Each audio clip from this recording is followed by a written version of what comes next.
120 secondes de tech vous est présenté par Moncarnet. C'est l'édition du mardi 24 juin. Amazon vient de lancer 27 nouveaux satellites de son projet Kuiper depuis la Floride. Ces satellites visent à fournir un accès Internet mondial en concurrence directe avec le réseau Starlink. Il s'agit de la deuxième salve de satellites envoyés dans l'espace, portant à 54 le nombre total de satellites Kuiper actuellement en orbite. Amazon prévoit une constellation de plus de 3200 satellites et doit déployer la moitié d'ici juillet 2026. Parlant d'Amazon, le géant américain a confirmé que plus d'1 million de personnes ont maintenant accès à Alexa+, sa version améliorée de l'assistant vocal propulsé par l'IA générative. Gratuit pour les abonnés Prime, il coûtera 20 $ par mois pour les autres.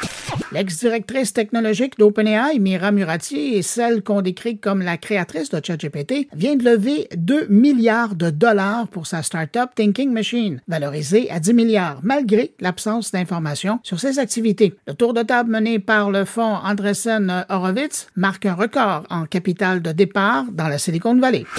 Elon Musk veut utiliser sa prochaine version de son IA Grok pour réécrire le savoir humain. Il affirme que les modèles actuels d'IA comme ChatGPT sont biaisés par un virus idéologique et entend entraîner Grok sur une base de connaissances qu'il juge corrigée et plus fiable.